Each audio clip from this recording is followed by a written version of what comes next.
नमस्कार दोस्तों, मैं Kuldeep Singh Surya short trick channel में आपका स्वागत है। बात करते हैं, आज का टॉपिक है अलंकार। समझेंगे कि अलंकार क्या होता है, कि अलंकार का अर्थ। इसका अर्थ होता है, इसका अगर संधि विच्छेद करेंगे तो अलम धन कार हो जाएगा। तो यहाँ पर अलम का अर्थ होता है आभूषण या गहना, जो किसी भी वाक्य अगर होता है तो वाक्य की शोभा को बढ़ाता है। उस वाक्य में जो शब्द आए उसकी शोभा को बढ़ा देता है। तो नीचे दिया है कि काव्य की शोभा बढ़ाने वाले तत्व को हम क्या कहते हैं? अलंकार कहते हैं। किसके? काव्य की शोभा बढ़ाने वाले तत्व को अलंकार कहते हैं। आगे देखते हैं अर्थ के आधार पर अलंकार के प्रकार। कि अर्थ के आधार पर अलंकार दो प्रकार के होते हैं। एक नंबर पे शब्दालंकार, दूसरा है अर्थालंकार। बात करते हैं अर्थालंकार में सबसे पहले कि उपमा अलंकार। अर्थालंकार में सबसे पहले आता है उपमा अलंकार, कि जब पंक्ति में योजक चिन्ह आए या शब्द सा सी से सरीस आए तो वहां पर उपमा अलंकार होगा। ठीक, जैसे मुख चंद्रमा,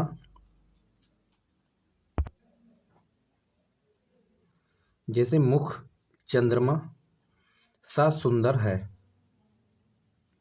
कर कमल सा कोमल है।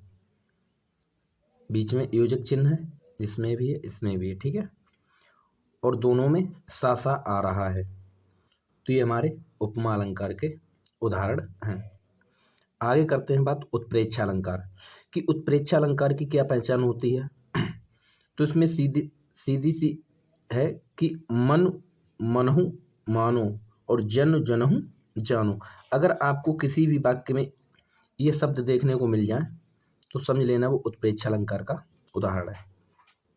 जैसे जनु वर्षा ऋतु प्रकट बुढ़ाई। ठीक, एक तो यही हो गया जिसमें जनु शब्द आ गया, पहले ये है। आगे बात करते हैं कि सोहत ओढ़े पीत पट, श्याम सलोने गात, मनहो नीलमण शैल पर, आतप परयो प्रभात। तो इसमें मनहु शब्द आ गया। क्या आ गया? मनहु। तो ये हमारा उत्प्रेक्षा अलंकार का उदाहरण है। आपको अगर कहीं भी मनु मनहु मानो जन जनहु इनमें से कोई भी अगर आपको मिल जाए तो तुरंत सीधा सा टिक लगा देना कि ये उत्प्रेक्षा अलंकार है। आगे बात करते हैं अतिशयोक्ति अलंकार की, कि अतिशयोक्ति अलंकार क्या होता है। जहां किसी गुण या स्थिति का बड़ा चढ़ाकर वर्णन किया जाए वहां अतिशयोक्ति अलंकार होता है। तो अतिशयोक्ति अलंकार यानी कि किसी को इतना बढ़ा चढ़ा करके बातें करना और इतना हुआ ना हो, जैसे कहते हैं ना आगे। तो समझ में आया होगा कि अतिशयोक्ति अलंकार किसे कहते हैं। एक बार फिर देख लीजिए फ्रेंड्स, कि जहां किसी गुण या स्थिति का बड़ा चढ़ाकर वर्णन किया जाए तो वहां अतिशयोक्ति अलंकार होता है। किसी व्यक्ति के बारे में अगर हम जैसे कोई व्यक्ति है, ठीक, तो उसके साथ में बैठ करके अगर वो थोड़ा बहुत मीडियम है तो उसके बारे में अगर हम जैसे कि मंडली बना लेते हैं, दो चार लोग इकट्ठे हो जाते तो उसके बारे में बताते हैं कि ये बहुत होशियार है, तो उसको बढ़ा चढ़ा करके उसकी तारीफ करते हैं। तो उसी प्रकार से कुछ उदाहरण दिए हैं, जैसे आगे नदियां पड़ी अपार और घोड़ा कैसे उतरे पार, राणा ने सोचा इस पार और तब तक चेतक था उस पार। अब यहाँ पर बात की गई कि आगे नदियां बड़ी अपार, बहुत ही भयंकर नदी है, उसमें अथाह पानी बह रहा है, तो घोड़ा कैसे उतरे पार। ठीक, कि घोड़ा उस पार कैसे पहुंच पाएगा। तो राणा ने सोचा इस पार, जब तक राणा इस पार जब खड़े थे सोच रहे थे कि कैसे नदी के उस तरफ पहुंचा जाए, तो जब इस बात को राणा जी सोच रहे थे तब तक क्या लिखा है कि तब तक चेतक था उस पार, यानी राणा ने जब तक सोचा और तब तक चेतक उस पार पहुंच गया। चेतक यहाँ किसको बताया गया है फ्रेंड्स? चेतक घोड़े का नाम था। किसका नाम था? घोड़े का, जो राणा जी का घोड़ा था उसका नाम था चेतक। जब तक राणा ने सोचा तब तक घोड़ा उनका जो था नदी को पार कर गया। आगे बात करते हैं कि मानवीकरण अलंकार। मानवीकरण अलंकार क्या होता है? जब प्राकृतिक वस्तुओं में पेड़ पौधे बादल आदि में मानवीय भावनाओं के होने का वर्णन हो, तब वहां पर मानवीकरण अलंकार होता है। ठीक, जैसे सागर के उस पार नाच गान करती है लहरें मधुर गान।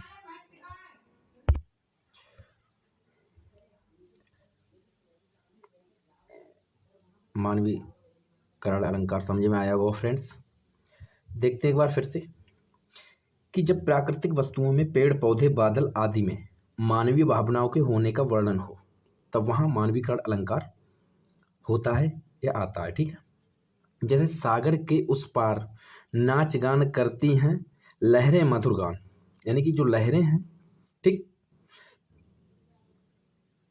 तो लहरें क्या कर रही हैं? मधुर गान, यानी बहुत मीठा गान। नाच गान यानी नाच गाना अपना कर रही हैं सागर के उस पार। तो कौन कर रही हैं? लहरें। लहरें कौन? समुद्र। तो इसमें यानी कि मानवीय भावनाएं प्रकट हो रही हैं। क्या हो रही हैं? मानवीय भावनाएं प्रकट हो रही हैं।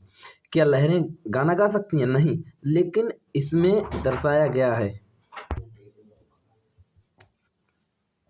तो यहाँ पर मानवीकरण अलंकार होता है। समझ आया होगा फ्रेंड्स। आगे देखते हैं शब्दालंकार के भेद। देखते हैं कि इसके भेद। इसमें पहला है अनुप्रास अलंकार। क्या है? अनुप्रास अलंकार, जहां एक वर्ण की बार बार आवृत्ति हो। ठीक, आवृत्ति यानी कि जहां एक ही वर्ण आवृत्ति या पुनरावृत्ति या बार बार जो शब्द वर्ण आए बीच में, शब्द वाक्य के बीच में। जैसे चारु चंद्र की चंचल किरणें। क्या है? चारु चंद्र की चंचल किरणें खेल रही थी जल थल में। ठीक, तो इसमें चा ये, ठीक, तो 1 2 3 बार आया है। ठीक है, तो चा जो वर्ण है इसकी 3 बार आवृत्ति हुई है। ठीक, उसी प्रकार से मधुर मधुर मुस्कान मनोहर मनुज वेश का उजियाला। तो यहाँ पर देखिए फ्रेंड्स, एक यहाँ और एक यहाँ, यानी कि 4 ये और 1 ये, यानी कि इसमें जो माँ वर्ण है उसकी आवृत्ति कितनी बार हुई है? 5 बार हुई है। तो इस प्रकार से हम बहुत जल्द ही क्वेश्चन में आंसर का पता लगा सकते हैं कि हमारा इसमें कौन सा अनुप्रास अलंकार होगा। इसी प्रकार से बात करते हैं यमक अलंकार की। किसकी? यमक अलंकार की। अब यमक अलंकार की बात करें तो एक ही शब्द से अधिक बार आए और अर्थ अनेक हों।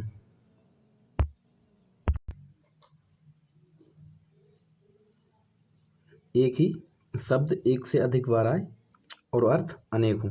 ठीक है फ्रेंड्स, ये होता है यमक अलंकार। जैसे काली घटा का घमंड घटा। अब यहाँ काली घटा का घमंड घटा, यहाँ पर घटा शब्द है जो 2 बार इसकी पुनरावृत्ति हुई है। कितनी बार? 2 बार।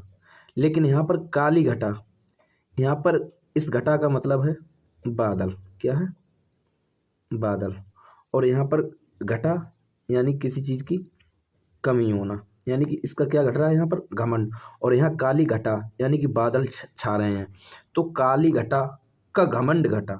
ठीक, तो यहाँ पर शब्द एक ही है, लेकिन वो दो बार आ रहे हैं। ठीक, और उनका अर्थ अलग अलग निकल रहा है। तो यहाँ पर क्या होगा, यमक अलंकार। इसी प्रकार से एक दूसरा है कि सजना है, सजना है मुझे, सजना के लिए। ठीक, कि सजना है मुझे, सजना के लिए। तो यहाँ पर सजना है मुझे, तो यहाँ पर फ्रेंड्स देखिए, जो पहला शब्द है सजना, तो इसका मतलब है यानी कि तैयार होना। क्या होना, तैयार होना। मुझे सजना के लिए, और यहाँ पर ये है पति के लिए। तो यहाँ पर समझ लीजिए कि राधा जी कह रही हैं अपने सखियों से, किससे, सखियों से कह रही हैं कि सजना है मुझे, सजना यानी कि हमारे जो पति हैं, कौन, श्री कृष्ण, श्री कृष्ण को मान लीजिए यहाँ पर, और ये राधा को मान लीजिए। राधा कह रही हैं कि सजना है मुझे, सजना के लिए। तो यहाँ पर सजना, राधा कह रही हैं कि मुझे तैयार होना है, किसके लिए, अपने पति के लिए। तो तभी यहाँ कहा गया है कि सजना है मुझे, सजना के लिए। आई होप, उम्मीद है कि दोस्तों समझ में आया होगा। आगे फ्रेंड्स बात करते हैं कि श्लेष अलंकार। श्लेष अलंकार किसे कहते हैं। तो इसमें एक शब्द के अनेक अर्थ होते हैं। ठीक, सीधी सी सिंपल भाषा में समझिए कि जिसमें एक शब्द के अनेक अर्थ निकलें, तो वहाँ पर क्या होता है, श्लेष अलंकार होता है। जैसे रहमन पानी राखिए, बिन पानी सब सून, पानी गए न उबरे, मोती मानस चून।